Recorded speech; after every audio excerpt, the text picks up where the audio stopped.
Very good morning. ಇವತ್ತು ನಾವೇನು ಮಾಡ್ತಾ ಇದ್ದೀವಿ ಅಂದರೆ 2024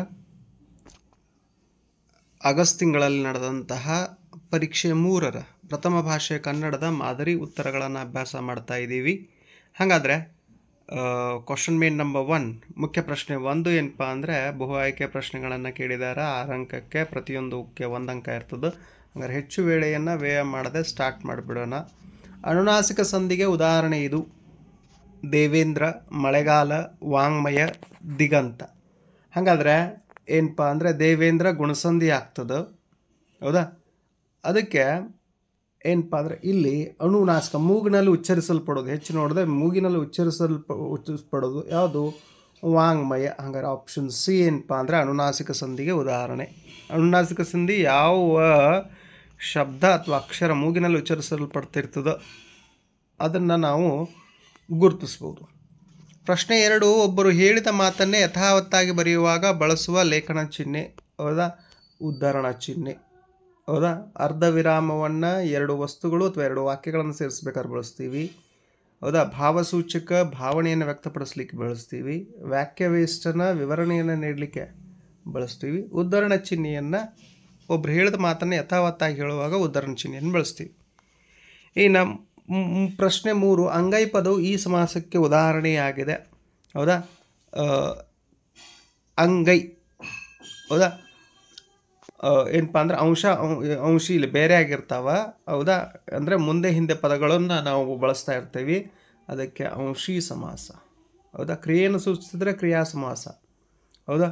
ಆಮೇಲೆ ಸಂಖ್ಯೆಗಳನ್ನು ಸೂಚಿಸಿದ್ರೆ ದ್ವಿಗು. ಆಮೇಲೆ ತತ್ಪುರುಷ ಏನಪ್ಪ ಅಂದರೆ ಉತ್ತರ ಪದದ ಅರ್ಥನೇ ಪ್ರಧಾನ. ನೆಕ್ಸ್ಟ್ ಕ್ವಶನ್ ನಂಬರ್ 4, ಬೇಗನೆ ಪದವು ಈ ಅವ್ಯಯಕ್ಕೆ ಸೇರಿದೆ, ಹೌದಾ? ಬೇಗನೆ ಇದೇನಪ್ಪ ಅಂದರೆ ಸಾಮಾನ್ಯಾರ್ಥಕ ಅವ್ಯಯ. ಯಾವುದು? ಸಾಮಾನ್ಯಕಾರ್ಥ ಅವ್ಯಯ. ಕ್ರಿಯಾಕಾರ್ತಕ ಕ್ರಿಯೆಯನ್ನು ಸೂಚಿಸ್ತದೆ. ಒಂದು ಶಬ್ದ ಅನುಕರಣೆ ಆಗ್ತಾಯಿದ್ರೆ ಅದು ಅನುಕರಣ ಅವ್ಯಯ. ಭಾವನೆಯನ್ನು ಸೂಚಿಸಿದ್ರೆ ಭಾವ ಸೂಚಕಾವ್ಯಯ.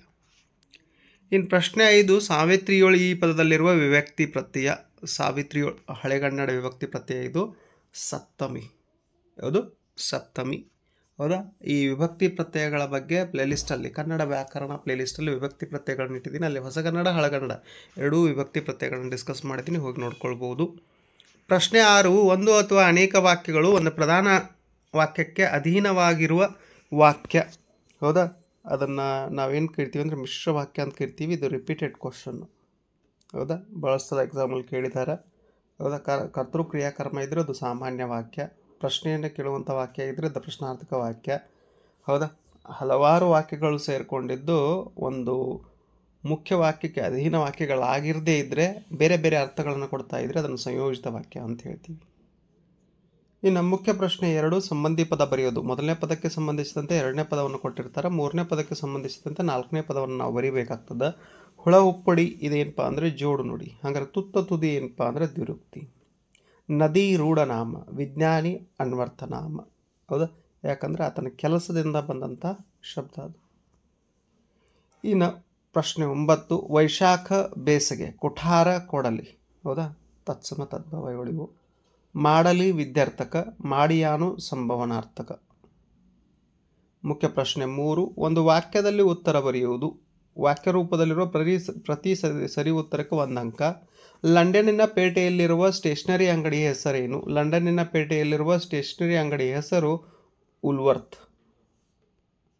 ಇನ್ನು ಸುಕುಮಾರಸ್ವಾಮಿಯ ತಾಯಿಯ ಹೆಸರೇನು? ಸುಕುಮಾರಸ್ವಾಮಿಯ ತಾಯಿ ಹೆಸರು ಯಶೋಭದ್ರೆ. ಸೇನೆಯಲ್ಲಿದ್ದ ವೈದ್ಯನ ಹೆಸರೇನು? ಸೇನೆಯಲ್ಲಿದ್ದ ವೈದ್ಯನ ಹೆಸರು ರಾಹಿಲ್.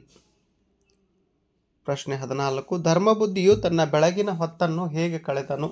ಧರ್ಮಬುದ್ಧಿಯು ತನ್ನ ಬೆಳಗಿನ ಹೊತ್ತನ್ನು ದೇವಗುರು ದ್ವಿಜರ ಪೂಜೆಯನ್ನು ಮಾಡುತ್ತಾ ಕಳೆದನು. ಪ್ರಶ್ನೆ 15, ಹಕ್ಕಿಯು ಯಾರ ನೆತ್ತಿಯನ್ನು ಕುಕ್ಕಿದೆ? ಹಕ್ಕಿಯು ಸಾರ್ವಭೌಮರ ನೆತ್ತಿಯನ್ನು ಕುಕ್ಕಿದೆ. ಪ್ರಶ್ನೆ 16, ದ್ರೋಣನು ಪರಶುರಾಮರ ಬಳಿಗೆ ಏಕೆ ಬಂದನು? ದ್ರೋಣನು ಪರಶುರಾಮರ ಬಳಿಗೆ ಸಂಪತ್ತನ್ನು ಬೇಡಲು ಬಂದನು. ಪೆರಿಯಾರ್ರವರು ಹುಟ್ಟು ಹಾಕಿದ ಸಂಘಟನೆಯ ಹೆಸರೇನು? ಪೆರಿಯಾರ್ರವರು ಹುಟ್ಟು ಹಾಕಿದ ಸಂಘಟನೆ ಹೆಸರು ದ್ರಾವಿಡ ಕಳಗಂ. ದ್ರಾವಿಡ ಕಳಗಂ. ಮುಖ್ಯ ಪ್ರಶ್ನೆ 4, 3-4 ವಾಕ್ಯಗಳಲ್ಲಿ ಉತ್ತರ ಬರೆಯುವುದು. ಉತ್ತರದ ಪ್ರತಿ ಅಂಶಗಳನ್ನು ಆಧರಿಸಿ ಪ್ರತಿ ಸರಿ ಉತ್ತರಕ್ಕೆ 2 ಅಂಕಗಳು. ಪ್ರಶ್ನೆ 18. ಲಕ್ಷ್ಮಣನು ಅಣ್ಣನನ್ನು ಹೇಗೆ ಸಂತೈಸಿದನು? ಸೀತೆಯ ಅಗಲಿಕೆಯಿಂದ ಶೋಕತಪ್ತನಾದ ರಾಮನನ್ನು ಕುರಿತು ಲಕ್ಷ್ಮಣನು, ತಾಳಿಕೋ ಅಣ್ಣ ತಾಳಿಕೋ, ಅಖಿಲ ಲೋಕಕ್ಕೆ ತೇಜವನ್ನು ನೀಡುವ ಸೂರ್ಯನೇ ತನ್ನ ತೇಜವನ್ನು ಕಳೆದುಕೊಂಡರೆ ತೇಜವನ್ನು ನೀಡುವವರು ಯಾರು? ರಾಮನೇ ಧೈರ್ಯವನ್ನು ಕಳೆದುಕೊಂಡರೆ ಅಖಿಲ ಲೋಕಕ್ಕೆ ಸ್ಥೈರ್ಯವನ್ನು ನೀಡುವವರು ಯಾರು? ಧೈರ್ಯವಾಗಿರು ಎಂದು ಸಮಾಧಾನಪಡಿಸಿದನು. ಪ್ರಶ್ನೆ 19.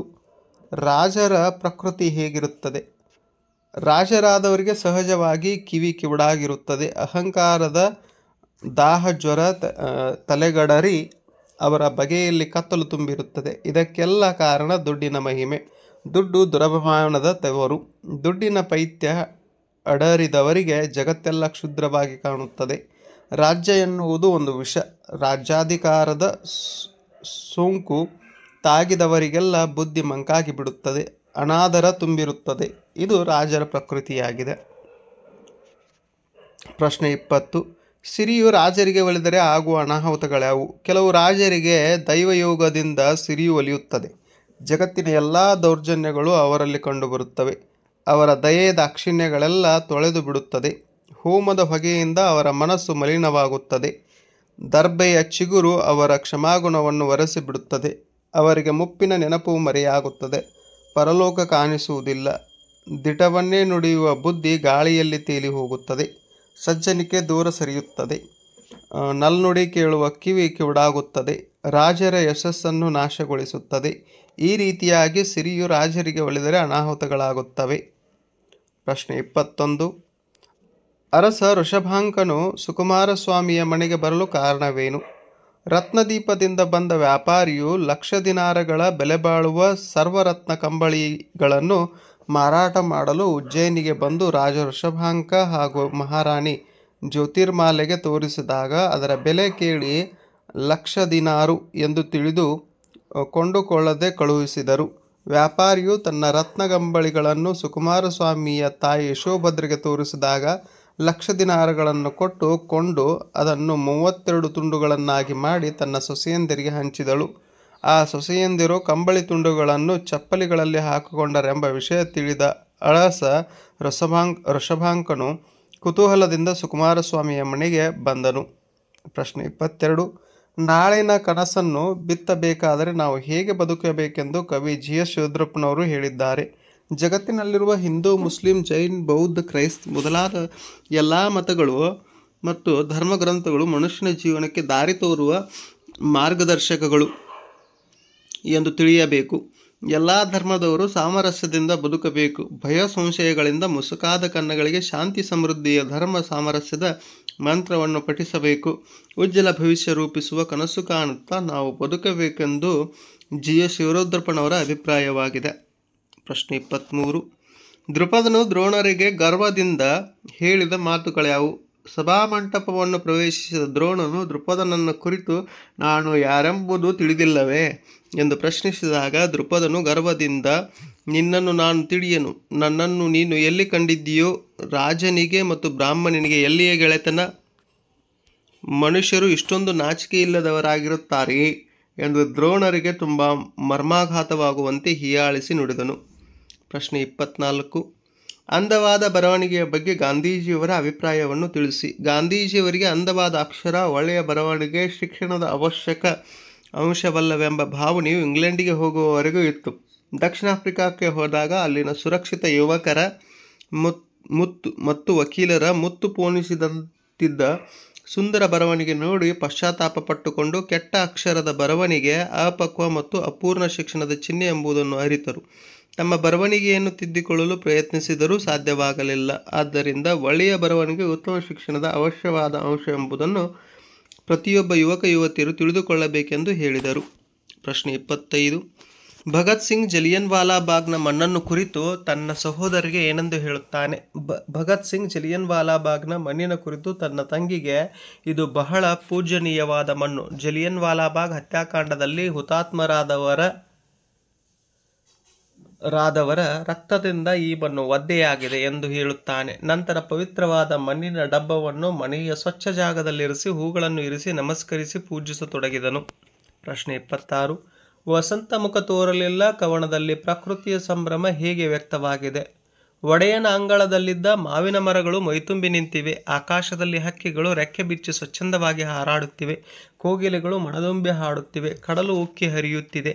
ವಸಂತನ ಆಗಮನದ ಹಿನ್ನೆಲೆಯಲ್ಲಿ ಎಳೆಯು ಸಂಭ್ರಮಿಸುತ್ತಿದೆ. ಹೀಗೆ ವಸಂತ ಮುಖ ತೋರಲಿಲ್ಲ ಕವನದಲ್ಲಿ ಪ್ರಕೃತಿಯ ಸಂಭ್ರಮ ವ್ಯಕ್ತವಾಗಿದೆ. ಪ್ರಶ್ನೆ 27. ಆಗ ಕರ್ಪೂರಕ್ಕೆ ಕಾದಾಡಿದ ಮನಸ್ಸುಗಳು ಇಂದು ಮರುಗಲು ಕಾರಣವೇನು? ಈಗ ಹಬ್ಬ ಅಂದರೆ ಖರೀದಿ, ಬಟ್ಟೆಗಳು ಬೇಕು. ಮನೆಗೆ ಫ್ರಿಡ್ಜ್, ಹೊಸ ಟಿವಿ, ವಾಹನ, ಹೀಗೆ ಒಂದಿಲ್ಲೊಂದು ವಸ್ತುಗಳು ಬೇಕು. ಹಬ್ಬ ಅಂದರೆ ಮಾರುಕಟ್ಟೆ, ಜನಸಂದಣಿ, ಹಣದ ಖರ್ಚು. ಬಟ್ಟೆ, ಪಟಾಕಿ, ಅಲಂಕಾರಿಕ ವಸ್ತುಗಳು ನಮ್ಮ ಮನಸ್ಸನ್ನು ಸೆಳೆಯುತ್ತವೆ. ಸರಳ ಬದುಕು ಆದರ್ಶವಾಗಿದ್ದ ನೆಲದಲ್ಲಿ ಆಡಂಬರ, ರಂಗು, ನಾಟಕೀಯತೆ ಸೇರಿಕೊಂಡು ಬದುಕು ಲಗಾಮಿಲ್ಲದ ಓಟ ಕಿತ್ತಿದೆ. ಸಂಪ್ರದಾಯ, ದೇವರ ನಂಬಿಕೆಗಳಿಂದ ಹಬ್ಬಗಳ ಖರೀದಿಯ ಸವಾಲು ಒಡ್ಡಿ ಮನೆ ಮನಗಳನ್ನು ಕಾಡುತ್ತಿವೆ. ಆಚರಣೆಯ ಶ್ರದ್ಧೆ ಮರೆಯಾಗಿ ಖರೀದಿ ವಿಜೃಂಭಿಸಿದೆ. ರಾತ್ರಿ ಹಗಲಾಗಿಸುವ ವಿದ್ಯುತ್ ದೀಪಾಲಂಕಾರದಲ್ಲಿ ಪರದೇಶಿ ಚೈನಾ ಬಲ್ಬ್ ಮೆರೆದಿದೆ. ಹೀಗಾಗಿ ಆಗ ಕರ್ಪೂರಕ್ಕೆ ಕಾದಾಡಿದ ಮನಸ್ಸುಗಳು ಇಂದು ಮರುಗಿವೆ. ಮುಖ್ಯ ಪ್ರಶ್ನೆ 5. ಕವಿಗಳ ಅಥವಾ ಸಾಹಿತಿಗಳ ಜನ್ಮಸ್ಥಳ, ಕಾಲ, ಕೃತಿ ಮತ್ತು ಬಿರುದು ಅಥವಾ ಪ್ರಶಸ್ತಿಗಳನ್ನು ಕುರಿತು ವಾಕ್ಯ ರೂಪದಲ್ಲಿ ಬರೆಯುವುದು. ಜನ್ಮಸ್ಥಳ, ಕಾಲಕ್ಕೆ 1 ಅಂಕ, ಕೃತಿ, ಬಿರುದು, ಪ್ರಶಸ್ತಿಗೆ 1 ಅಂಕ, ವಾಕ್ಯ ರೂಪದಲ್ಲಿ ಬರೆಯುವ ಭಾಷಾ ಶೈಲಿಗೆ 1 ಅಂಕ, ಒಟ್ಟು 3 ಅಂಕಗಳು. ಪ್ರಶ್ನೆ 28. ಪೂತಿ ನರಸಿಂಹಾಚಾರ್. ನಾನು ಈಗಾಗಲೇ ಹೇಳಿದ್ದೀನಿ, ನನ್ನ ಕನ್ನಡ ಪಾಸಿಂಗ್ ಪ್ಯಾಕೇಜ್ ಪ್ಲೇಲಿಸ್ಟಲ್ಲಿ, ಹೌದಾ, ಕನ್ನಡ ಪ್ಲೇಲಿಸ್ಟಲ್ಲಿ ಏನಪ್ಪ ಅಂದರೆ ಎಲ್ಲ ಕವಿಗಳ ಕವಿ ಪರಿಚಯನ ಒಂದೇ ಕಡೆ ನೀಡುವಂಥ ಪ್ರಯತ್ನ ಮಾಡಿದ್ದೀನಿ. ಸಾಧ್ಯ ಆದರೆ ಹೋಗಿ ನೋಡ್ಕೊಳ್ಳುವಂಥ ಪ್ರಯತ್ನ ಮಾಡಿರಿ. ಇಡೀ ಸಿಲೆಬಸ್ನ ಕವಿ ಪರಿಚಯ. ಪೂತಿ ನರಸಿಂಹಾಚಾರ್ ಕನ್ನಡ ನವೋದಯದ ಪ್ರಮುಖ ಕವಿಗಳಲ್ಲಿ ಒಬ್ಬರಾದ ಪೂತಿ ಕಾವ್ಯನಾಮದಿಂದ ಪ್ರಸಿದ್ಧರಾಗಿರುವ ಪುರೋಹಿತ್ ತಿರುನಾರಾಯಣ ಅಯ್ಯಂಗಾರ್ ನರಸಿಂಹಾಚಾರ್ ಇವರು 1905ರಲ್ಲಿ ಮಂಡ್ಯ ಜಿಲ್ಲೆಯ ಮೇಲುಕೋಟೆಯಲ್ಲಿ ಜನಿಸಿದರು. ಅಹಲ್ಯೆ, ಗೋಕುಲ ನಿರ್ಗಮನ, ಶಬರಿ, ವಿಕಟಕವಿ ವಿಜಯ, ಹಂಸದಮಯಂತಿ ಮತ್ತು ಇತರ ರೂಪಕಗಳು, ಹಣತೆ, ರಸಸರಸ್ವತಿ, ಗಣೇಶ ದರ್ಶನ, ಶಾರದಾಯಾಮಿನಿ, ಶ್ರೀಹರಿಚರಿತೆ, ರಥಸಪ್ತಮಿ ಇವರ ಪ್ರಮುಖ ಕೃತಿಗಳಾಗಿವೆ. ಶ್ರೀಯುತರ ಹಂಸದಮಯಂತಿ ಮತ್ತು ಇತರ ರೂಪಕಗಳು ಕೃತಿಗೆ ಕೇಂದ್ರ ಸಾಹಿತ್ಯ ಅಕಾಡೆಮಿ ಪ್ರಶಸ್ತಿ, ಶ್ರೀಹರಿಚರಿತೆ ಕಾವ್ಯಕ್ಕೆ ಪಂಪ ಪ್ರಶಸ್ತಿ ಲಭಿಸಿದೆ. ಮೈಸೂರು ವಿಶ್ವವಿದ್ಯಾಲಯದ ಗೌರವ ಡಿಲಿಟ್ ಪದವಿ ನೀಡಿ ಗೌರವಿಸಿದೆ. ಪ್ರಶ್ನೆ 29. ರನ್ನ. ಕನ್ನಡದ ಕವಿ ರತ್ನತ್ರಯರಲ್ಲಿ ಒಬ್ಬನಾದ ರನ್ನ ಮಹಾಕವಿಯು ಸುಮಾರು 949 10ನೇ ಶತಮಾನ ಬಾಗಲಕೋಟೆ ಜಿಲ್ಲೆಯ ಮುಧೋಳಲು, ಈಗಿನ ಮುಧೋಳ ಎಂಬ ಗ್ರಾಮದಲ್ಲಿ ಜನಿಸಿದರು. ಇವರ ತಂದೆ ಜಿನವಲ್ಲಭ, ತಾಯಿ ಅಬ್ಬಲಬ್ಬೆ ಚಾಲುಕ್ಯರ ದೊರೆಯಾದ ತೈಲಪ್ಪನ ಆಸ್ಥಾನದಲ್ಲಿದ್ದನು. ಇವನು ಸಾಹಸ ಭೀಮ ವಿಜಯಂ, ಗದಾಯುದ್ಧ, ಅಜಿತ ತೀರ್ಥಂಕರ ಪುರಾಣ ತಿಲಕಂ, ಪರಶುರಾಮ ಚರಿತಂ, ಚಕ್ರೇಶ್ವರ ಚರಿತಂ ಎಂಬ ಕಾವ್ಯಗಳನ್ನು ಬರೆದಿದ್ದಾನೆ. ರನ್ನಕಂದ ಎಂಬ ನಿಘಂಟನ್ನು ಬರೆದಿರುವುದಾಗಿ ತಿಳಿದು ಬರುತ್ತದೆ. ಈತನಿಗೆ ತೈಲಪ್ಪನು ಕವಿಚಕ್ರವರ್ತಿ ಎಂಬ ಬಿರುದನ್ನು ನೀಡಿ ಗೌರವಿಸಿದ್ದಾನೆ. ಮುಖ್ಯ ಪ್ರಶ್ನೆ 6. ಪ್ರಸ್ತಾರ ಹಾಕಿ ಗಣ ವಿಭಾಗಿಸಿ ಛಂದಸ್ಸಿನ ಹೆಸರಿಸುವುದು. ಪ್ರಸ್ತಾರ ಹಾಕೋದಕ್ಕೆ 1 ಅಂಕ, ಗಣ ವಿಭಾಗಿಸೋದಕ್ಕೆ 1 ಅಂಕ, ಛಂದಸ್ಸಿನ ಹೆಸರು ಬರೆಯೋದಕ್ಕೆ 1 ಅಂಕ, ಒಟ್ಟು 3 ಅಂಕ. ಏನಪ್ಪ ಅಂದರೆ ಆ ರವರಂ ನಿರ್ಜತಿಕಂ, ಠೀರ ವರಮಂ, ನೀರಸ ಘನ ರವ ಮಕ್ಕು ಅಂತ ಇದೆ. ಹಾಗಾದರೆ 4 ಮಾತ್ರೆಯ 3 ಗಣಗಳು ಎಲ್ಲಿ? ಮೊದಲನೇ ಸಾಲಿನಲ್ಲಿ ಒಟ್ಟು 12 ಮಾತ್ರೆಗಳು. ಆಮೇಲೆ 4 ಮಾತ್ರೆಯ 6 ಗಣಗಳು ಒಟ್ಟು 5 ಗಣಗಳು ಒಟ್ಟು 20 ಮಾತ್ರೆಗಳು. ಇದು ಮಾತ್ರಾಗಣಾಧಾರಿತ ಕದ್ದ ಪದ್ಯ ಲಕ್ಷಣವಾಗಿದೆ. ಪ್ರಸ್ತಾರ ಹಾಕಿ ಗಣ ವಿಂಗಡಿಸಿ ಹೆಸರು ಬರೆಯೋದಕ್ಕೆ 3 ಅಂಕ. ಮುಖ್ಯ ಪ್ರಶ್ನೆ 7. ಅಲಂಕಾರವನ್ನು ಹೆಸರಿಸಿ ಲಕ್ಷಣ ಬರೆದು ಸಮನ್ವಯ ಮಾಡುವುದು. ಅಲಂಕಾರ ಹೆಸರಿಸೋದಕ್ಕೆ 1 ಅಂಕ, ಲಕ್ಷಣ ಬರೆಯೋದಕ್ಕೆ 1 ಅಂಕ, ಅಂಶಗಳನ್ನು ಗುರುತಿಸಿ ಸಮನ್ವಯಗೊಳಿಸೋದಕ್ಕೆ 1 ಅಂಕ, ಟೋಟಲ್ 3 ಅಂಕ. ಪ್ರಶ್ನೆ 31. ಮಗುವಿನ ಮುಖ ಚಂದ್ರನಂತೆ ಮನೋಹರವಾಗಿದೆ. ಅಲಂಕಾರದ ಹೆಸರು ಉಪಮಾಲಂಕಾರ. ಲಕ್ಷಣ 2 ವಸ್ತುಗಳಿಗೆ ಪರಸ್ಪರವಾಗಿರುವ ಹೋಲಿಕೆಯನ್ನು ಹೇಳುವುದೇ ಉಪಮಾಲಂಕಾರ. ಸಮನ್ವಯ ಉಪಮೇಯ, ಮಗುವಿನ ಮುಖ, ಉಪಮಾನ, ಚಂದ್ರ, ಉಪಮಾವಾಚಕ, ಅಂತೆ, ಸಮಾನ ಧರ್ಮ, ಮನೋಹರವಾಗಿರುವುದು. ಇಲ್ಲಿ ಉಪಮೇಯವಾದ ಮಗುವಿನ ಮುಖವನ್ನು ಉಪಮಾನವಾದ ಚಂದ್ರನಿಗೆ ಹೋಲಿಸಲಾಗಿದೆ. ಅಂತೆ ಎಂಬ ಉಪಮಾವಾಚಕ ಪದವಿದ್ದು ಮನೋಹರವಾಗಿರುವುದು ಎಂಬ ಸಮಾನ ಧರ್ಮ ಇರುವುದರಿಂದ ಇದು ಉಪಮಾಲಂಕಾರ ಪೂರ್ಣೋಪಮಾಲಂಕಾರದ ಲಕ್ಷಣವಾಗಿದೆ. ಮುಖ್ಯ ಪ್ರಶ್ನೆ 8, ಗಾದೆಯನ್ನು ವಿಸ್ತರಿಸಿ ಬರೆಯುವುದು. ಗಾದೆಯ ಮಹತ್ವದ ವಿವರಣೆ 1 ಅಂಕ, ಉದಾಹರಣೆಯೊಂದಿಗೆ ಅರ್ಥ ವಿವರಣೆ 1 ಅಂಕ, ಭಾಷಾ ಶೈಲಿಗೆ ಪದಗಳಿಗೆ 1 ಅಂಕ, ಒಟ್ಟು 3 ಅಂಕ. ಪ್ರಶ್ನೆ 32, ತಾಳಿದವನು ಬಾಳಿಯಾನು ಅಥವಾ ಹಾಸಿಗೆ ಇದ್ದಷ್ಟು ಕಾಲು ಚಾಚು. ಹೌದಾ? ಹಂಗಾದರೆ ಗಾದೆಗಳ ವಿವರಣೆಯನ್ನು ಎಂದೇ ಕಡೆ ನಾನು ಪ್ಲೇಲಿಸ್ಟಲ್ಲಿ ಇಟ್ಟಿದ್ದೀನಿ, ಹೋಗಿ ನೋಡ್ಕೊಳ್ಬೋದು. ಇನ್ನು ಮುಖ್ಯ ಪ್ರಶ್ನೆ 9, ಸಂದರ್ಭವನ್ನು ಸ್ವಾರಸ್ಯದೊಂದಿಗೆ ಬರೆಯುವುದು. ಕರ್ತೃ, ಆಕರ ಮತ್ತು ಪಠ್ಯದ ಹೆಸರು, ಸಂದರ್ಭ ವಿವರಣೆ, ಸ್ವಾರಸ್ಯ ಮತ್ತು ಶೈಲಿ. ಹೌದಾ? ಹಾಗಾದ್ರೆ ಸಂದರ್ಭದ ವಿವರಣೆ ಇಡೀ ಪ್ರಥಮ ಭಾಷೆ ಕನ್ನಡದ ಸಿಲೆಬಸ್ನಲ್ಲಿ 6 ವಿಡಿಯೋ ಕ್ಲಿಪ್ಗಳ ಮೂಲಕ ಏನಪ್ಪ ಅಂದರೆ ಸಂದರ್ಭಗಳನ್ನು ವಿವರಿಸುವಂಥ ಪ್ರಯತ್ನ ಮಾಡಿದ್ದೀನಿ. ಒಟ್ಟು 18 ಅಂಕ ಇರ್ತದೆ. ಹಾಗಾದ್ರೆ ಆ 6 ಕ್ಲಿಪ್ಗಳನ್ನು ನೋಡಿ ನೀವು ಹೆಚ್ಚು ಕಡಿಮೆ ಒಂದು 8 ಮಾರ್ಕ್ಸ್ ಆದರೂ ಪಡೀಬಹುದು. ಅದಕ್ಕೆ ಹೋಗಿ ಒಂದ್ಸಲ ನೋಡ್ಕೊಳ್ಳುವಂಥ ಪ್ರಯತ್ನ ಮಾಡಿರಿ. ಪ್ರಶ್ನೆ 33, ಹೊತ್ತು ಹೊತ್ತೆ ಹಣ. ಆಯ್ಕೆ: ಪ್ರಸ್ತುತ ವಾಕ್ಯವನ್ನು ವಿಕ್ರಯ್ ಗೋಕಾಕ್ರವರು ರಚಿಸಿರುವ ಸಮುದ್ರದಾಚೆಯಿಂದ ಪ್ರವಾಸ ಕಥನದಿಂದ ಆಯ್ದ ಲಂಡನ್ ನಗರ ಎಂಬ ಗದ್ಯ ಪಾಠದಿಂದ ಆರಿಸಿಕೊಳ್ಳಲಾಗಿದೆ. ಸಂದರ್ಭ: ಲೇಖಕರು ತಮ್ಮ ಲಂಡನ್ ನಗರದ ಪ್ರವಾಸದ ಅನುಭವಗಳನ್ನು ದಾಖಲಿಸುತ್ತಾ ಲಂಡನ್ನಿನ ಬೀದಿಯಲ್ಲಿ ಲಕ್ಷಾನುಲಕ್ಷ ಜನರು ಅವಸರದಿಂದ ಓಡಾಡುತ್ತಾರೆ.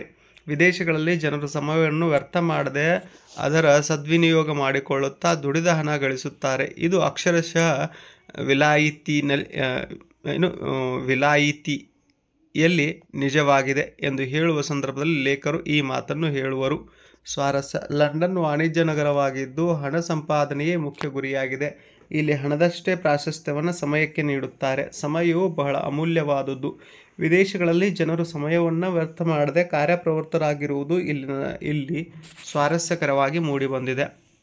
ಪ್ರಶ್ನೆ 34, ದಯವಿಟ್ಟು ಬಾಗಿಲು ತೆಗೆಯಿರಿ, ನಾನು ಗಾಯಗೊಂಡಿದ್ದೇನೆ.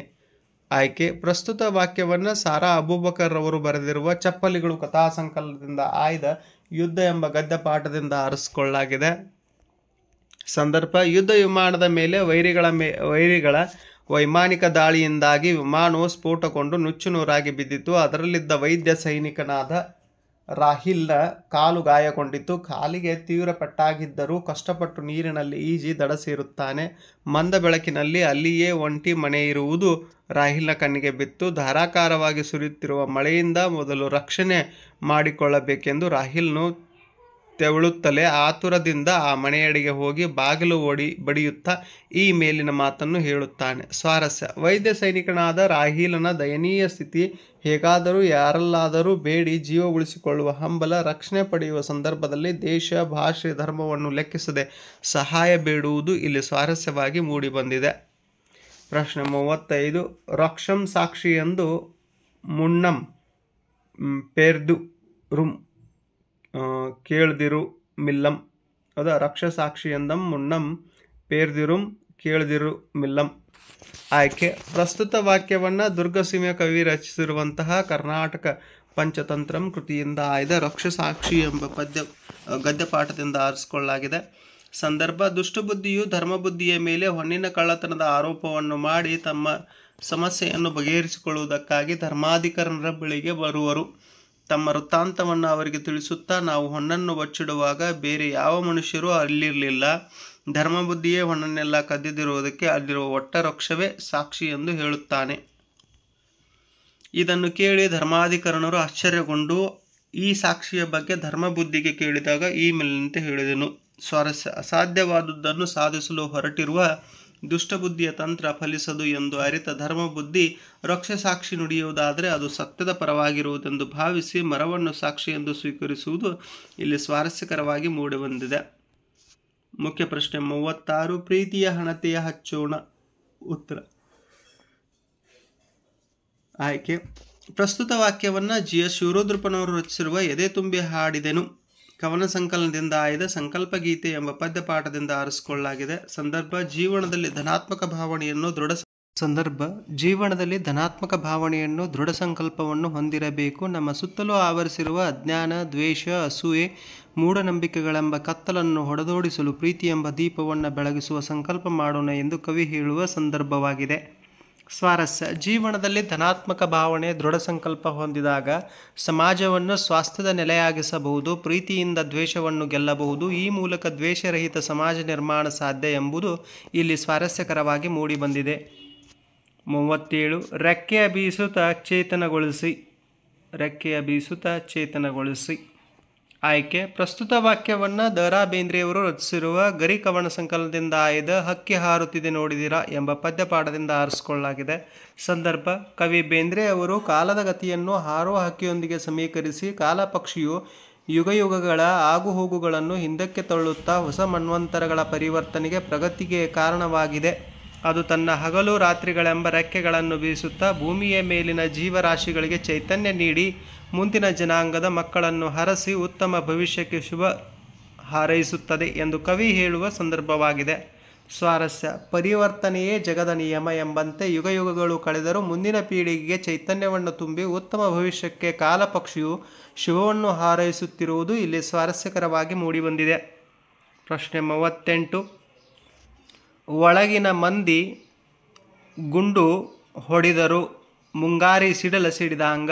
ಪ್ರಸ್ತುತ ವಾಕ್ಯವನ್ನು ಡಾ ಬಿ ಎಸ್ ಗದ್ಗಿನ್ಮಠ್ ಅವರು ಸಂಪಾದಿಸಿರುವ ಕನ್ನಡ ಜನಪದ ಗೀತೆಗಳು ಕೃತಿಯಿಂದ ಆಯ್ದ ಹಲಗಲಿ ಬೇಡರು ಎಂಬ ಪದ್ಯಪಾಠದಿಂದ ಆರಿಸಿಕೊಳ್ಳಲಾಗಿದೆ. ಸಂದರ್ಭ ವ್ಯಾಪಾರಕ್ಕಾಗಿ ಭಾರತಕ್ಕೆ ಬಂದ ಬ್ರಿಟಿಷರು 1857ರ ಪ್ರಥಮ ಸ್ವಾತಂತ್ರ್ಯ ಸಂಗ್ರಾಮದ ಅನಂತರ ನಿಶಸ್ತ್ರೀಕರಣ ಕಾಯ್ದೆಯನ್ನು ಜಾರಿಗೆ ತಂದರು. ಈ ಕಾಯ್ದೆಯನ್ನು ವಿರೋಧಿಸಿ ಹಲಗಲಿ ಬೇಡರು ಕಂಪನಿ ಸರ್ಕಾರದ ವಿರುದ್ಧ ದಂಗೆ ಎದ್ದು ಕಾರ್ಕೂನನ ಕಪಾಳಕ್ಕೆ ಬಡಿದರು.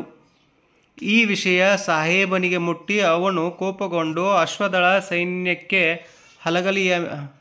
ಸೈನ್ಯದೊಂದಿಗೆ ಹಲಗಲಿಯ ಮೇಲೆ ದಾಳಿ ಮಾಡಲು ಹುಕುಮನ್ನು ಕೊಡುವನು. ಆಗ ಅಶ್ವದಳ ಸೈನ್ಯ ಹಲಗಲಿಯ ಮೇಲೆ ದಾಳಿ ಮಾಡಿತು. ಒಳಗಡೆ ಇದ್ದ ಹಲಗಲಿಯ ಬೇಡರು ಮುಂಗಾರಿನ ಸಿಡಿಲು ಸಿಡಿಯುವ ಹಾಗೆ ಬ್ರಿಟಿಷ್ ಸೈನ್ಯದ ಮೇಲೆ ಗುಂಡನ್ನು ಹಾರಿಸಿದರು ಎಂದು ಹೇಳುವ ಸಂದರ್ಭದಲ್ಲಿ ಲಾವಣಿಕಾರ ಈ ಮಾತನ್ನು ಹೇಳಿದ್ದಾನೆ. ಸ್ವಾರಸ್ಯ ಸ್ವಾತಂತ್ರ್ಯ ಪ್ರಿಯರಾಗಿದ್ದ ಹಲಗಲಿಯ ಬೇಡರು ಶಕ್ತಿಶಾಲಿಯಾದ ಸೇನೆಯೊಂದಿಗೆ ಬ್ರಿಟಿಷರು ದಾಳಿ ಮಾಡಿದರೂ ಎದೆಗುಂದದೆ ಅವರನ್ನು ಧೈರ್ಯ ಹಾಗೂ ಸ್ವಾಭಿಮಾನದಿಂದ ಎದುರಿಸಿ ಅವರ ದಬ್ಬಾಳಿಕೆ ದೌರ್ಜನ್ಯವನ್ನು ಮೆಟ್ಟಿ ನಿಲ್ಲಲು ಪ್ರಯತ್ನಿಸುವ ಗುಣ ಸ್ವಾರಸ್ಯಕರವಾಗಿ ಮೂಡಿಬಂದಿದೆ. ಮುಖ್ಯ ಪ್ರಶ್ನೆ 10 ಪದ್ಯಭಾಗ ಪೂರ್ಣ ಮಾಡುವುದು. ತಪ್ಪಿಲ್ಲದೆ ಬರೆದ ಪ್ರತಿ ಪೂರ್ಣ ಸಾಲಿಗೆ 1 ಅಂಕ. ಹಸುರಾಗಸ ಡ್ಯಾಶ್ ಡ್ಯಾಶ್ ಡ್ಯಾಶ್ ಡ್ಯಾಶ್ ಬಿಸಿಲು. ಹೊಸ ಹೂವಿನ ಡ್ಯಾಶ್ ಡ್ಯಾಶ್ ಯುಸಿರು. ಹಾಗಾದರೆ ಇವುಗಳನ್ನು ಪೂರ್ಣಗೊಳಿಸಿದಾಗ 2ರಲ್ಲಿ ಯಾವುದಾದ್ರೂ ಒಂದು ಬರಿಬೇಕು. ಹಸುರಾಗಸ ಹಸುರು ಮುಗಿಲು, ಹಸುರು ಗದ್ದೆಯ ಬಯಲು, ಹಸುರಿನ ಮೇಲೆ ಹಸುರು ಕಣಿವೆ, ಹಸುರು ಸಂಜೆಯಿ ಬಿಸಿಲು.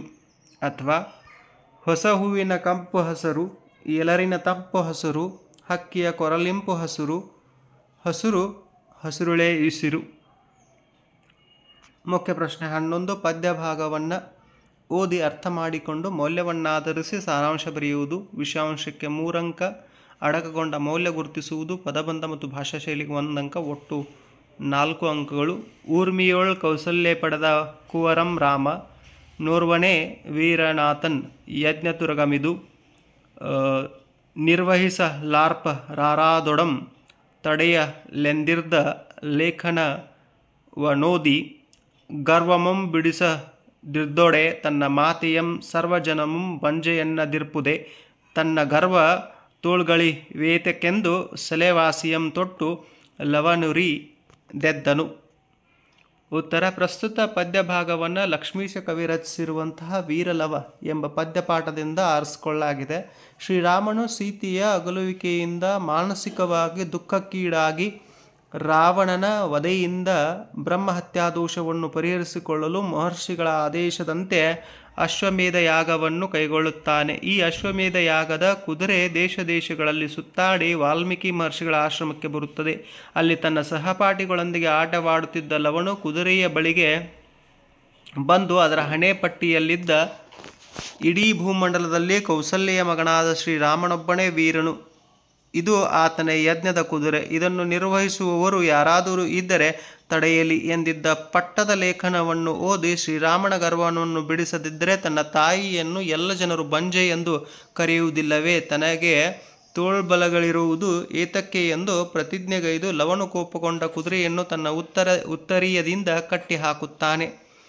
ಲವ ಹುಟ್ಟಿದ್ದು ಋಷ್ಯಾಶ್ರಮದಲ್ಲಾದರೂ ಆತನಲ್ಲಿದ್ದ ಸಹಜ ಕ್ಷಾತ್ರಗುಣ, ವೀರತನ, ಮಾತೃಪ್ರೇಮ ಸವಾಲುಗಳು ಬಂದಾಗ ಚಿಕ್ಕವರು ಅಸಮರ್ಥರು ಎಂದು ಕೂರದೆ ದಿಟ್ಟತನದಿಂದ ಎದುರಿಸಬೇಕೆಂಬ ಬಾಲ್ಯ ಸಹಜ ಸಾಹಸ ಪ್ರವೃತ್ತಿ ಹಾಗೂ ತಾಯಿಯ ಮೇಲಿನ ಗೌರವ ಅಭಿಮಾನ ಇಲ್ಲಿ ಕಂಡುಬರುವ ಉತ್ತಮ ಮೌಲ್ಯಗಳಾಗಿವೆ. ಮುಖ್ಯ ಪ್ರಶ್ನೆ 12 8 ವಾಕ್ಯಗಳಲ್ಲಿ ಉತ್ತರಿಸುವುದು. ಅಂಶಗಳನ್ನು ಆಧರಿಸಿ ಪಠ್ಯಾಂಶಕ್ಕೆ 3 ಅಂಕ, ಭಾಷಾ ಶೈಲಿ ಮತ್ತು ಪದಬಂಧಕ್ಕೆ 1 ಅಂಕ, ಒಟ್ಟು 4 ಅಂಕಗಳು. ಹಾಗಾದರೆ ಪ್ರಶ್ನೆ 41 ನಾಲ್ವಡಿ ಕೃಷ್ಣರಾಜ ಒಡೆಯರ ಕಾಲದಲ್ಲಿ ಮೈಸೂರು ಸಂಸ್ಥಾನಕ್ಕೆ ಮಾದರಿ ಮೈಸೂರು ಎಂಬ ಕೀರ್ತಿ ಪ್ರಾಪ್ತವಾದ ಬಗೆಯನ್ನು ತಿಳಿಸಿ. ನಾಲ್ವಡಿ ಕೃಷ್ಣರಾಜ ಒಡೆಯರು 1902 ಆಗಸ್ಟ್ 8ನೇ ತಾರೀಕಿನಿಂದ ಮೈಸೂರು ರಾಜ್ಯದ ನೇರ ಉಸ್ತುವಾರಿಯನ್ನು ತಮ್ಮ ಸುಪರ್ದಿಗೆ ತೆಗೆದುಕೊಂಡರು. ದಿವಾಣರಾಗಿದ್ದ ಸರ್ ಕೆ ಶೇಷಾದ್ರಿ ಅಯ್ಯರ್ರವರ ಸಹಕಾರದಿಂದ ಮೈಸೂರು ರಾಜ್ಯದ ಸರ್ವತೋಮುಖ ಅಭಿವೃದ್ಧಿಗೆ ಕಂಕಣಬದ್ಧರಾದರು. ಅರಸು ಮನೆತನದಿಂದ ಬಂದವರಾಗಿದ್ದರೂ ಜನತೆ ಆಡಳಿತದಲ್ಲಿ ಪಾಲ್ಗೊಳ್ಳುವಿಕೆಯ ಪರವಾಗಿದ್ದರು. ಇವರ ಕಾಲದಲ್ಲಿ ಪ್ರಜಾಪ್ರತಿನಿಧಿ ಸಭೆ ಹೊಸ ರೂಪವನ್ನು ಪಡೆದು ಜನಪ್ರತಿನಿಧಿ ಸಭೆಯಾಗಿ ಪರಿವರ್ತನೆಯಾಯಿತು. 1923ರಲ್ಲಿ ಹೊಸ ಕಾನೂನೊಂದನ್ನು ಜಾರಿಗೆ ತಂದು ಶಾಸನಬದ್ಧ ಸಂಸ್ಥೆಯನ್ನಾಗಿ ಮಾರ್ಪಡಿಸಿದರು. ವರ್ಷಕ್ಕೆ 2 ಬಾರಿ ಸಮಾವೇಶಗೊಂಡು ಕಲಾಪ ನಡೆಸುತ್ತಿದ್ದರು. ಇದು ವಾರ್ಷಿಕ ಆಯವ್ಯಯ ಪರಿಶೀಲನೆ, ಪ್ರಶ್ನೋತ್ತರ, ಠರಾವುಗಳ ಮಂಡನೆಯನ್ನು ಮಾಡುತ್ತಿತ್ತು. ಇದರಲ್ಲಿ ಹೆಚ್ಚು ಪ್ರತಿನಿಧಿಗಳನ್ನು ಜನರಿಂದಲೇ ಆಯ್ಕೆ ಮಾಡಲಾಗುತ್ತಿತ್ತು. 1907ರಲ್ಲಿ ನ್ಯಾಯ ವಿಧಾಯಕ ಸಭೆಯನ್ನು ಸ್ಥಾಪಿಸಿದರು. ವರ್ಷಕ್ಕೆ 2 ಬಾರಿ ಬೆಂಗಳೂರಿನಲ್ಲೇ ಸಮಾವೇಶಗೊಳ್ಳುತ್ತಿದ್ದ ಈ ಸಭೆ ಪ್ರಜಾಪ್ರತಿನಿಧಿ ಸಭೆಯಲ್ಲಿ ಮಂಡಿಸಿದ್ದ ಎಲ್ಲ ವಿಷಯಗಳನ್ನು ವಿಮರ್ಶಿಸುವ ಅಧಿಕಾರವನ್ನು ಹೊಂದಿತ್ತು. ಯಾವುದೇ ಕಾನೂನನ್ನು ಜಾರಿಗೊಳಿಸಲು ಈ ಸಭೆಯ ಅನುಮತಿ ಅಗತ್ಯವಾಗಿತ್ತು. ಸರ್ಕಾರದ ಖರ್ಚುಗಳನ್ನು ಕಡಿಮೆ ಮಾಡುವ ಅಧಿಕಾರ ಸಹ ಇದ್ದಿತು.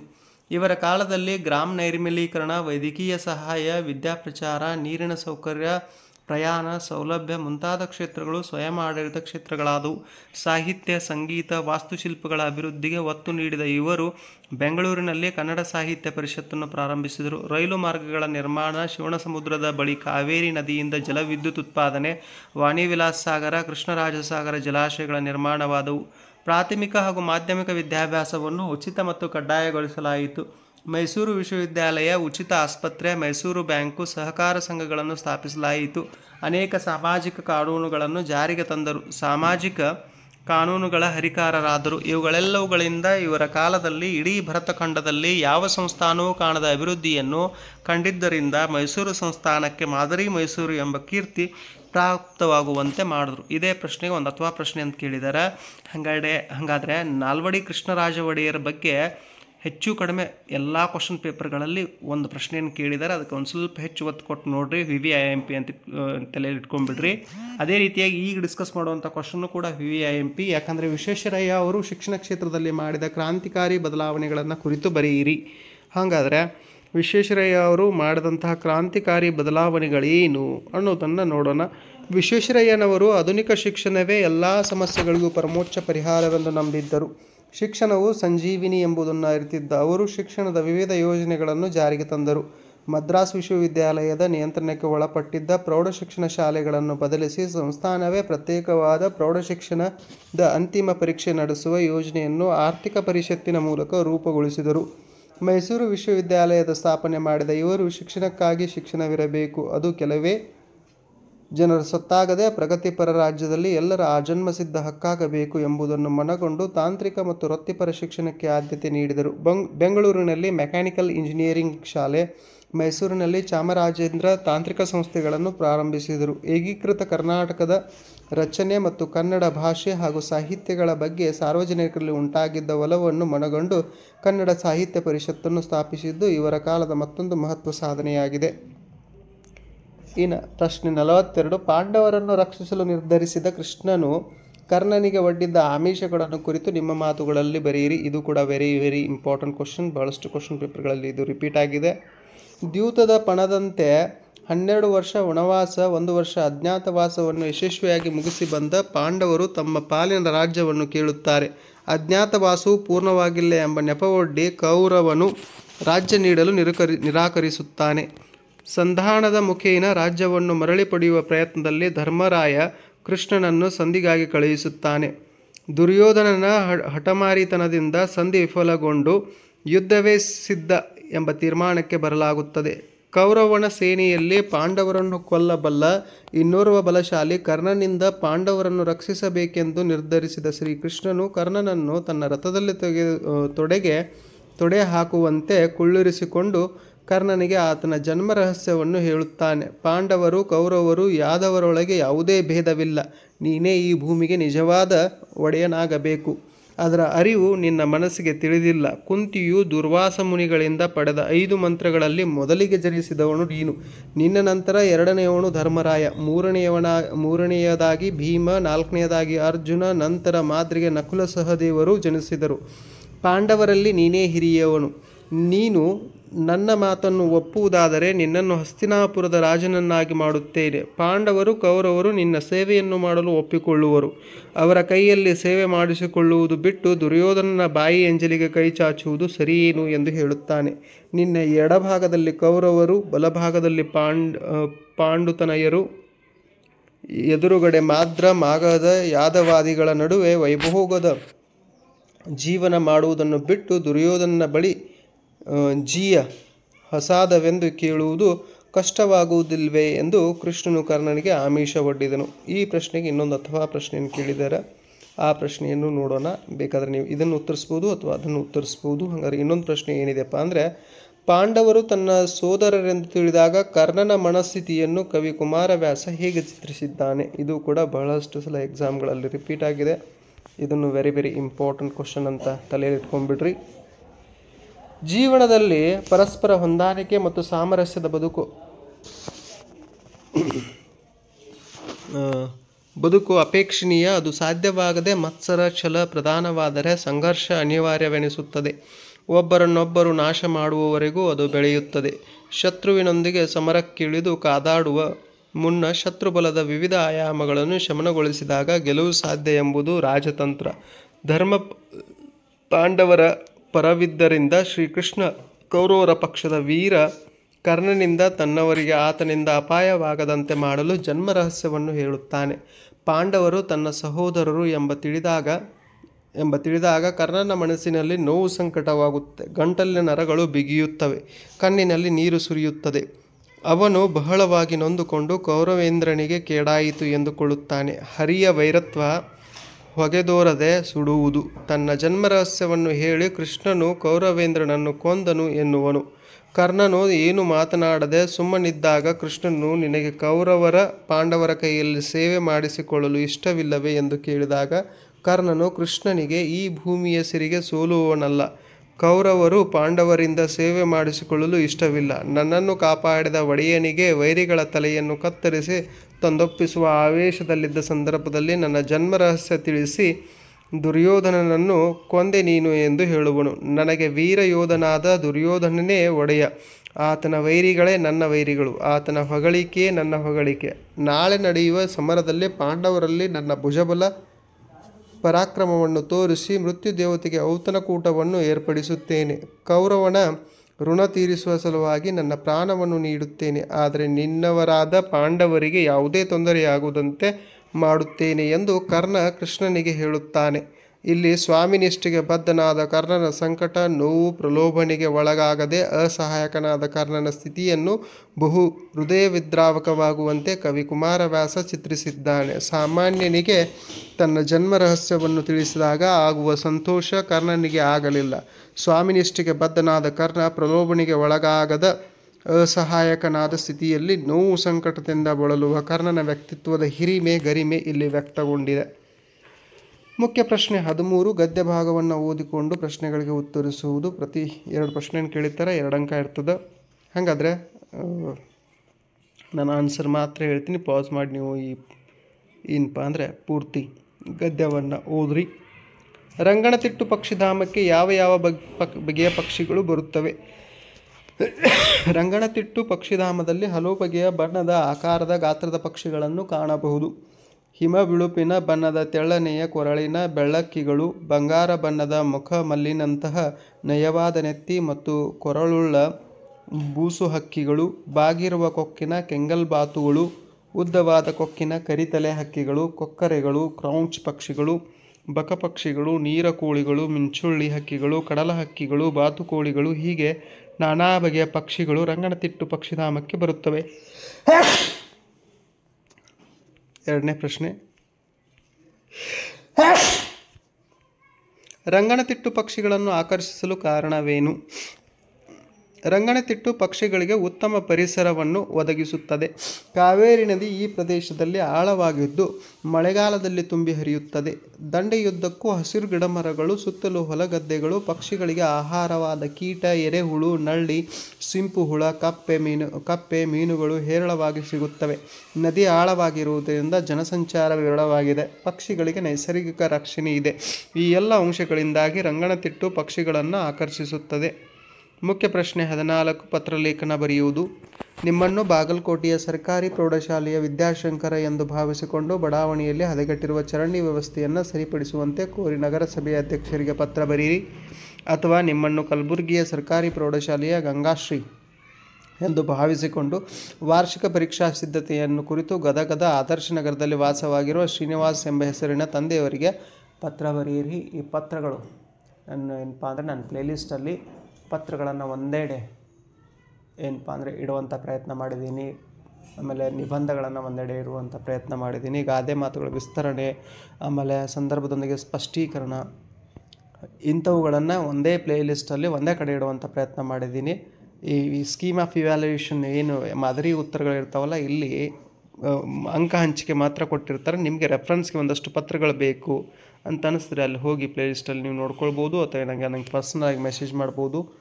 ನಿಮಗೆಲ್ಲರಿಗೂ ನನ್ನ ವಾಟ್ಸಪ್ ನಂಬರ್ ಗುರ್ತಿದೆ 9481035821 ಅಂತ. ಅಥವಾ ಗ್ರೂಪ್ನಲ್ಲಂತೂ ಕಾಮನ್ನಾಗಿ ನಾನು ಶೇರ್ ಮಾಡ್ತೀನಿ. ಏನು 10ನೇ ತರಗತಿಯ ಅಧ್ಯಯನ ಬಳಗ 4 ಗುಂಪುಗಳೇನಿದಾವಲ್ಲ SSLC ವಿದ್ಯಾರ್ಥಿಗಳದ್ದು, ಹೌದಾ, ಆ 4 ಗುಂಪುಗಳಲ್ಲಂತೂ ಶೇರ್ ಮಾಡಿರ್ತೀನಿ. ಹೌದಾ, ನೋಡ್ಕೊಳ್ಬೋದು ಅಂತ ಹೇಳ್ತಾ, ವ್ಯಾವಹಾರಿಕ ಅಥವಾ ಮನವಿ ಪತ್ರ, ಇದರಲ್ಲಿ ಇಂದ ಗೆ ಸಂಬೋಧನೆ ವಿಷಯಕ್ಕೆ 1 ಅಂಕ, ಪತ್ರದ ಒಡಲು ವಿಷಯ ನಿರೂಪಣೆಗೆ 2 ಅಂಕ, ವಂದನೆಯೊಂದಿಗೆ ಮುಕ್ತಾಯ, ಇಂತಿ ಸ್ಥಳ ದಿನಾಂಕಕ್ಕೆ 1 ಅಂಕ, ಭಾಷಾ ಶೈಲಿ ಪದಬಳಕೆ ವಿನ್ಯಾಸಕ್ಕೆ 1 ಅಂಕ, ಒಟ್ಟು 5 ಅಂಕಗಳು. ಅಥವಾ ಖಾಸಗಿ ಅಥವಾ ತಂದೆಗೆ ಪತ್ರ, ಇಂದ ವಿಳಾಸ ದಿನಾಂಕ ಸಂಬೋಧನೆ ಕ್ಷೇಮ ವಿಚಾರಕ್ಕೆ 1 ಅಂಕ, ಪತ್ರದ ಒಡಲು ವಿಷಯ ನಿರೂಪಣೆಗೆ 2 ಅಂಕಗಳು, ಮುಕ್ತಾಯ ಇಂತಿ ಸಹಿ ಹೊರವಿಳಾಸಕ್ಕೆ 1 ಅಂಕ, ಭಾಷಾ ಶೈಲಿಗೆ ಪದಬಳಕೆ ವಿನ್ಯಾಸಕ್ಕೆ 1 ಅಂಕ, ಒಟ್ಟು 5 ಅಂಕಗಳು. ಇನ್ನು ಪ್ರಬಂಧ ಬರವಣಿಗೆ 5 ಅಂಕಕ್ಕೆ, ವಿದ್ಯಾರ್ಥಿಗಳ ಜ್ಞಾನಾರ್ಜನೆಯಲ್ಲಿ ಗ್ರಂಥಾಲಯಗಳ ಮಹತ್ವ, ಆಮೇಲೆ ಇದನ್ನಾದರೂ ಬರಿಬೋದು. ಅಥವಾ ಭಾರತದ ವೈಜ್ಞಾನಿಕ ಪ್ರಗತಿಯ ದ್ಯೋತಕ ಚಂದ್ರಯಾನ 3, ಇದರ ಬಗ್ಗೆ ಆದರೂ ಬರಿಬೋದು. ಹೌದಾ, ಪೀಠಿಕೆಗೆ 1 ಅಂಕ, ಒಡಲು ಗೆ 2 ಅಂಕ, ಉಪಸಂಹಾರಕ್ಕೆ 1 ಅಂಕ, ಭಾಷಾ ಶೈಲಿ ಮತ್ತು ಪದಬಂಧಕ್ಕೆ 1 ಅಂಕ, ಒಟ್ಟು 5 ಅಂಕ. ಹಾಗಾದರೆ ಇಲ್ಲಿಯವರೆಗೂ ನಾವೇನು ಮಾಡಿದ್ವಪ್ಪ ಅಂದರೆ SSLC ವಾರ್ಷಿಕ ಪರೀಕ್ಷೆ, ಹೌದಾ, ಪ್ರಥಮ ಭಾಷೆ ಕನ್ನಡದ 2024ರ ಪರೀಕ್ಷೆ 3, ಆಗಸ್ಟ್ನಲ್ಲಿ ನಡೆದಂಥ ಪರೀಕ್ಷೆ 3ರ ಮಾದರಿ ಉತ್ತರಗಳನ್ನು ಅಭ್ಯಾಸ ಮಾಡಿದ್ವಿ. ಈ ಪ್ರಶ್ನೆ ಪತ್ರಿಕೆಗಳು ನಿಮ್ಮ 2025ರ ವಾರ್ಷಿಕ ಪರೀಕ್ಷೆ ತಯಾರಿಗೆ ಅತಿ ಮುಖ್ಯವಾಗ್ತಾವೆ. ಅದರ ಜೊತೆಗೆ ಏನು 2025ರಲ್ಲಿ ಮಾದರಿ 4 ಪ್ರಶ್ನೆ ಪತ್ರಿಕೆಗಳನ್ನು ಬಿಡುಗಡೆ ಮಾಡಿದ್ದಾರೆ. ಪೂರ್ವ ಸಿದ್ಧತಾ ಪರೀಕ್ಷೆ ಪ್ರಶ್ನೆ ಪತ್ರಿಕೆ ಇದೆ. ಈ ಪ್ರಶ್ನೆ ಪತ್ರಿಕೆಗಳನ್ನು ಆಧಾರವಾಗಿ ಇಟ್ಕೊಂಡು ಆದಷ್ಟು ಚೆನ್ನಾಗಿ ಪದೇ ಪದೇ ಅವುಗಳನ್ನು ಕೇಳಿರಿ, ರಿಪೀಟ್ ಮಾಡಿರಿ, ಬರೀರಿ, ಪ್ರಾಕ್ಟೀಸ್ ಮಾಡಿರಿ. ಹೆಚ್ಚು ಅಂಕ ಗಳಿಸುವತ್ತ ನಿಮ್ಮ ಗಮನ ಇರಲಿ, ಹೌದಾ ಅಂತ ಹೇಳ್ತಾ ಆದಷ್ಟು ನಿಮ್ಮ ಸ್ನೇಹಿತರಿಗೂ ಹಂಚ್ಕೊಳ್ರಿ ಅಂತ ಹೇಳ್ತಾ ಥ್ಯಾಂಕ್ ಯು ಸೋ ಮಚ್. ಒಳ್ಳೆಯದಾಗಲಿ.